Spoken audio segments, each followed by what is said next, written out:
സ്നേഹസേന എന്ന പേരിൽ ഒരു ചാരിറ്റബിൾ ഓർഗനൈസേഷൻ അങ്കമാലി മുനിസിപ്പാലിറ്റിയുടെ വിവിധ വാർഡുകളിൽ നോട്ടീസ് വിതരണം നടത്തിക്കൊണ്ട് ഫണ്ട് പിരിക്കുന്നതായിട്ട് ശ്രദ്ധയിൽപ്പെട്ടു. ആ നോട്ടീസിൽ വിവിധ രാഷ്ട്രീയ പാർട്ടികളുടെ നേതാക്കളുടെ ഫോട്ടോ വെച്ചിട്ടാണ് ഇവർ ഇത്തരത്തിലുള്ള പണപ്പിരിവുകൾ നടത്തുന്നത്. വീടുകൾ തോറും കയറി ഇറങ്ങി ഇവർ വ്യാപകമായിട്ടുള്ള ഒരു പണപ്പിരിവ് നടത്തിക്കൊണ്ടിരിക്കുകയാണ്. അപ്പോൾ ഇതിനെതിരെ അധികാരികൾ നടപടി സ്വീകരിക്കണമെന്നാണ് ഞങ്ങൾക്ക് പറയാനുള്ളത്.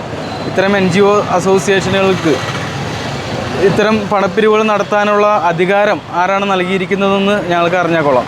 അപ്പോൾ ബന്ധപ്പെട്ട അധികാരികൾ ഇതിനെതിരെ നടപടി സ്വീകരിക്കണമെന്ന് youth Congress Chammannur booth committee ആവശ്യപ്പെടുകയാണ്. രാവിലെ നാട്ടുകാരുടെ പരാതിയെ തുടർന്ന് ആരോഗ്യ പ്രവർത്തകരും രാഷ്ട്രീയ നേതാക്കളുമായി സംസാരിച്ചപ്പോൾ അറിയാൻ കഴിഞ്ഞത് ഇങ്ങനെയൊരു പണപ്പിരിവ് നടത്തുന്നത് അറിയാൻ പാടില്ല എന്നാണ് രീതിയിലാണ് അറിയാൻ സാധിച്ചത്.